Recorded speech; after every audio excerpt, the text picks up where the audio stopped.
Acupuncture treatment చేస్తున్నారు. ఏంటి తన ప్రాబ్లం అసలు? ఈవిడికి నీ ప్రాబ్లం ఉందండి. అంటే ఈవిడ కరీంనగర్ నుంచి వచ్చారు. ఆల్రెడీ మీరు ముందు పేషెంట్ తోటి మాట్లాడారు కదా, వాళ్ళ వైఫ్ అనమాట ఈవిడ. అంటే ఈవిడికి డాక్టర్స్ చెప్పింది ఏంటంటే మీ వరల్డ్లోనే ఇంక ట్రీట్మెంట్ లేదు అని చెప్పి చెప్పడం జరిగింది అలోపతిలో. ఆయన నా వీడియోస్ చూసి ఆయనతో ట్రీట్మెంట్ చేయించుకోవడంతో పాటు వాళ్ళ వైఫ్కి కూడా ట్రీట్మెంట్ ఇమ్మని చెప్పి చెప్పారండి. ఇక్కడ ఏంటంటే ఆవిడకి గుజ్జు అరిగిందనమాట. మోకాల్లో గుజ్జు అరగడం వల్ల ఆవిడకి కొంచెం పెయిన్ ఉండడం జరుగుతుంది.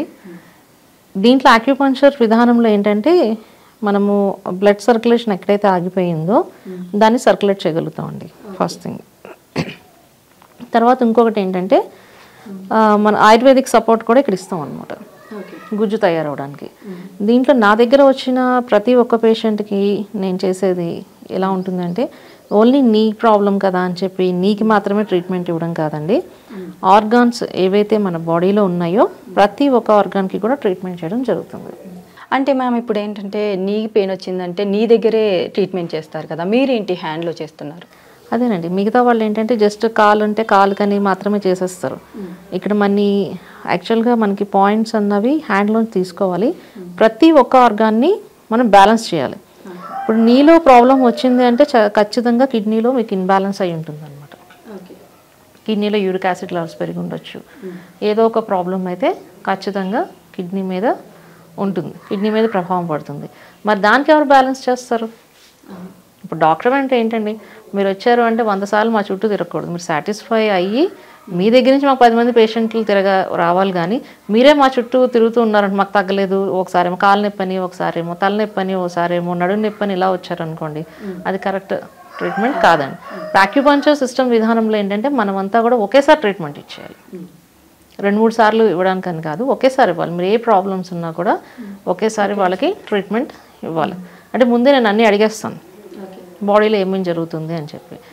ఇప్పుడు జనరల్గా ఏంటంటే అలోపతి తీసుకుంటే గైనకాలజిస్ట్ డిఫరెన్స్ ఉంటారు, డెంటిస్ట్ డిఫరెంట్ ఉంటారు, ఆర్థోపెటిషియన్ డిఫరెంట్ ఉంటారు. ఇలా డిఫరెంట్ కేటగిరీస్లో వాళ్ళు ఏంటంటే వేరే ప్రాబ్లమ్స్ని చూడరు. ఇక్కడ ఆక్యుపంక్చర్ సిస్టమ్ విధానం ఏంటి అంటే ఒకదానికోటి ఇంటర్నల్ కనెక్షన్స్ ఉండటంతో మేము అన్నిటిని కూడా సెట్ చేసుకుంటూ వెళ్తేనే మీకు అక్కడ ప్రాబ్లం సాల్వ్ అవుతుంది. లేదు అంటే తొందరగా రిపీట్ అయిపోతుంది. హాయ్ హలో నమస్తే, వెల్కమ్ టు అవర్ ఛానల్. ఈరోజు ప్రస్తుతం మనతో పాటు ఉషారాణి న్యాచురోపతి క్లినిక్ నుండి వెళ్ళి రాధికా లీల గారు ఉన్నారు, వారితో మాట్లాడిద్దాం. మ్యామ్ నమస్తే. మ్యామ్ నమస్తే అండి. మ్యామ్ ఎలా ఉన్నారు? మ్యామ్ బాగున్నానండి, మీరు ఎలా ఉన్నారు? చాలా బాగున్నాను ma'am, thank you ma'am. Ma'am ఇందాక ఒక పేషెంట్ వచ్చారు, మీరు నీ పెయిన్కి ట్రీట్మెంట్ చేశారు. సో ఆ పేషెంట్ పొజిషన్ ఎలా ఉంది, అసలు ఎందుకు నీ పెయిన్ వచ్చింది, అసలు ఈ ట్రీట్మెంట్ చేయడం ద్వారా తగ్గుతుంది అంటారా? ఇక్కడ ఏంటంటే నీ రీప్లేస్మెంట్ కన్నది చెప్పడం గురించి అని డాక్టర్స్ అందరూ కమర్షియల్ అయిపోయారు కాబట్టి ఈ రోజుల్లో నీ రీప్లేస్మెంట్ అన్న దానికి వెళ్ళడం గురించి మీకు ఇంకా అసలు ట్రీట్మెంట్ లేదు అని చెప్పడం జరుగుతుందండి. ట్రీట్మెంట్ లేదు అనడం అయితే అది కరెక్ట్ కాదు. మనకి ఆయుర్వేదిక్లో మెడిసిన్ ఉంది, గుజ్జు అరిగిపోయిన దానికి గుజ్జు వచ్చేలా చేయొచ్చు.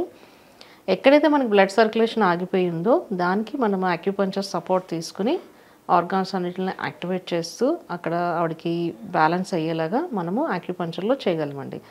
ఇప్పుడు మనం ట్రీట్మెంట్ ఆల్రెడీ మనం స్టార్ట్ చేసాము.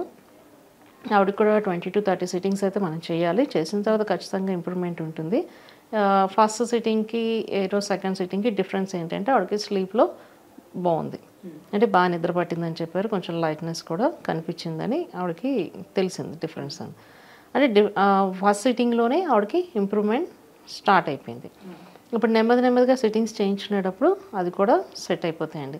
ఎవరికైతే నీ పెయిన్స్ ఉన్నారో వాళ్ళు నీ రీప్లేస్మెంట్కి వెళ్లకుండా ఆక్యుపంక్చర్ ట్రీట్మెంట్లో మనకి చేయించుకోవచ్చు అండి. నేను చాలామందికి చేస్తున్నాను, వాళ్ళకి చాలా బాగుందని చెప్తున్నారు. అంటే వాళ్ళ యొక్క ఇప్పుడు నీ రీప్లేస్మెంట్లో కూడా సక్సెస్ఫుల్ రేట్స్ అన్నది ఓన్లీ 8% మాత్రమే ఉందండి. 8 to 10%, 90% ఫెయిల్యూర్ కేసెస్ ఉన్నాయి. అయ్యో అనవసరంగా చేయించుకున్నాము అన్న బాధపడే వాళ్ళే చాలామంది ఉన్నారు. అందు గురించి ఏంటంటే దయచేసి అంతవరకు వెళ్లకుండా ఆక్యుపంక్చర్లో మనకి ఆయుర్వేదిక్లో మంచి మెడిసిన్స్ ఉన్నాయి, ట్రీట్మెంట్ ఉంది. నీ పెయిన్స్ ఉన్న వాళ్ళందరూ కూడా ఆక్యుపంక్చర్కి మన క్లినిక్ ఉషారాణి న్యాచురోపతి క్లినిక్ అయితే కన్సల్ట్ అవ్వచ్చండి. మరి అలాగే వీరికి ఫుడ్ ఏమైనా రిఫర్ చేస్తారు? అది పేషెంట్ కండిషన్ బట్టి చెప్తానండి. ఎందుకంటే వాళ్ళు బీపీ ఉండొచ్చు, డయాబెటిక్ ఉండొచ్చు. నేనైతే ఏంటంటే వాళ్ళకి ఏది కావాలో తినేయమంటాను. స్పెసిఫిక్గా అన్నది చెప్పను. నేను ఇచ్చే ఫుడ్ ఏంటంటే ఆత్మిక ఫుడ్, స్వమాన స్థితి అవి ఉంటాయి. సోల్కి మాత్రం ఫుడ్ అయితే తీసుకోవాలి. ఓకే. ఈ ముద్ర ఎంతసేపు వేయగలిగితే అంతసేపు వేయాలి. ఇది మీకు తయారు చేస్తున్న స్పిరిచువల్ సెల్ఫ్ డాక్టర్ సైట్లో కూడా మీకు డీటెయిల్స్ ఉన్నాయి, అక్కడి నుంచి కూడా చూసుకోవచ్చు మీరు. అలాగే మ్యామ్ రీసెంట్గా స్టార్ట్ అయిన నీ పెయిన్ స్టార్ట్ అయిన వాళ్ళకి ఎలాంటి ట్రీట్మెంట్ చేయొచ్చు, ఎన్ని సిట్టింగ్స్ వేయాలి అంటే? ఏదైనా సరే పేషెంట్ కండిషన్ బట్టి మినిమం 15 అయితే తీసుకోవాలండి. ఓకే. అంటే కొంతమందికి జస్ట్ ఇప్పుడే స్టార్ట్ అయింది 2 days అలా అంటే కనుక వాళ్ళకి ఎక్కువ సిట్టింగ్స్ ఏం అవసరం లేదు, 1 or 2, 3 సిట్టింగ్స్లో అయిపోతుంది. కొంచెం 1 year నుంచి ఉందన్న వాళ్ళకి మాత్రం ఖచ్చితంగా అయితే 15 సిట్టింగ్స్ అయితే తీసుకోవాలి. అసలు నీకు ఎందుకు వస్తుందన్న చూడాలి. ఒకటి బోన్ అరుగుదల వల్ల వచ్చిందా, లేదంటే గుజ్జు లేకపోవడం వల్ల వచ్చిందా, యూరిక్ యాసిడ్ లెవెల్స్ ఎక్కువ అవడం వల్ల వచ్చిందా, ఇన్ని ఉంటాయండి. అది పేషెంట్ని బట్టి చూసి చెప్పేది కాబట్టి డాక్టర్ కన్సల్టేషన్లోనే మనం డిసైడ్ చేసుకోవాలన్నమాట అసలు ఏం ప్రాబ్లమ్స్ ఉన్నాయి ఏంటి అన్నది. నార్మల్గా మ్యామ్ మనం ఒక హాస్పిటల్కి వెళ్తే అన్ని టెస్టులు చేసిన తర్వాత రిపోర్ట్స్ చూసి మరీ ఇది ఉంది అని చెప్తారు. మీ దగ్గరికి వచ్చినట్టయితే కనుక మీరు ఏ స్కాన్ చేయరు, ఏ రిపోర్ట్స్ చూడరు, డైరెక్ట్ ఆ పర్సన్ని చూసి ఈ ప్రాబ్లం ఉంది అనేసి జడ్జ్ చేస్తారు. అలా ఎలా పాసిబుల్ అవుతుంది మీకు? అండ్ ఇప్పుడు అక్యుపంక్చర్ సిస్టమ్ గురించి చెప్పాలి అంటే మెరిడియన్ పాయింట్స్ ఉంటాయండి. ఓకే. మన మెరిడియన్ పాయింట్లో మీకు ఆ పెయిన్ ఉంది అంటే మెరిడియన్ పాయింట్ని పట్టుకుని మనకి ఏ ఆర్గాన్ ఇన్బ్యాలెన్స్ ఉందో మనం అండర్స్టాండ్ చేసుకుని చెప్పగలిగితేనే నేను ఎక్స్పీరియన్స్ తోటి ఉన్న డాక్టర్ని అవుతాను. ఓకే. ఎప్పుడైతే ఎక్స్పీరియన్స్ డాక్టర్ దగ్గరికి వెళ్ళామో అని మనకు తెలియాలి అంటే ఎవరినైనా తీసుకోండి. అంటే ఇప్పుడంటే హాస్పిటల్స్లో అలవాటైపోయి రాసేస్తున్నారు, కానీ జనరల్గా ఎక్స్పీరియన్స్ డాక్టర్ పెద్దవాళ్ళు ఉంటారు కదా, ఓల్డ్ ఏజ్ వాళ్ళని చూస్తే వాళ్ళు ఇన్ని టెస్టులు రాయరు. మీరు గమనించుకోండి, కావాలంటే అలోపతి డాక్టర్స్నైనా తీసుకోండి. పెద్దవాళ్ళు ఓల్డ్ ఏజ్ వాళ్ళు ఉన్నట్లయితే ఇన్ని టెస్టులు రాయరు. ఎక్కువ స్కానింగ్స్ తీయొద్దు అని చెప్తారు. ఇప్పుడున్న వాళ్ళని వదిలేయండి. ఓకే. ఎందుకంటే ఎక్స్పీరియన్స్ తోటి చెప్పగలగడమే కరెక్ట్ అండి. పూర్వకాలంలో చూస్తుంటే అంతెందుకు, మీరు ఒక 5 years బ్యాక్ వెళ్ళండి, ఇన్ని టెస్టులు లేవు. ఉన్నాయి ఎన్ని టెస్టులు? లేవు. ఇప్పుడు ఎందుకు వస్తున్నాయి? డాక్టర్ చదువుని ఎందుకు చదివానండి? ఇప్పుడు మీరు టెస్టులు రిపోర్ట్స్ మీరు కూడా వెళ్ళిపోయి చేయించేసుకుని మీకు ఆల్రెడీ నాలెడ్జ్ ఉంటుంది, చదవచ్చు కదా, అక్కడ ఆల్రెడీ రిపోర్ట్ ఉంది కదా, అది చూసుకుని మీకు ఏ ఆర్గాన్ ఇన్బ్యాలెన్స్ ఉందో మీకు మీరికే అర్థమవుతుంది.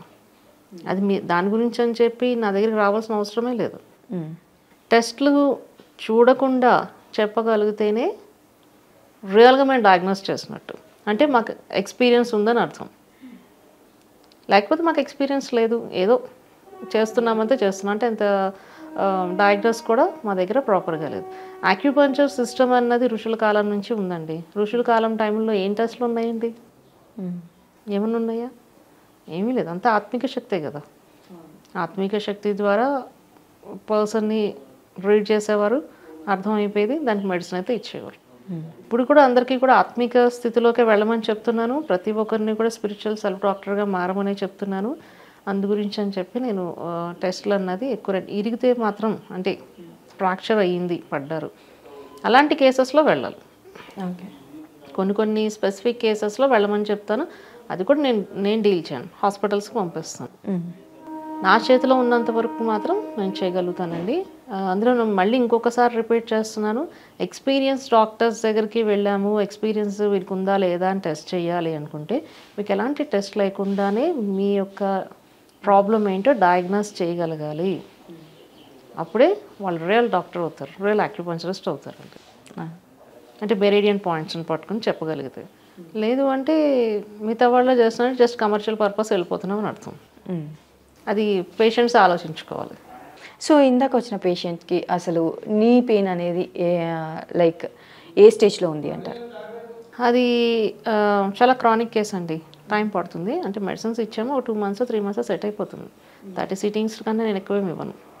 మ్యాక్సిమం వెళ్తే 30 sittings అంతే, మినిమం 20 to 30. అంతకు మించి పెరాలసిస్ పేషెంట్ లాగా అన్ని సిట్టింగ్స్ పడవన్నమాట, వాళ్ళకి మెయింటైన్ అయిపోతారు వీళ్ళు. ఓకే మ్యామ్, అసలు నీ పెయిన్ గురించి కానీ ఎందుకు వస్తుంది, అసలు నీ పెయిన్కి ఆక్యుపంక్చర్లో అసలు ట్రీట్మెంట్ ఎలా చేయొచ్చు అనేసి చక్కగా వివరించారు ma'am. Thank you so much ma'am. Thank you.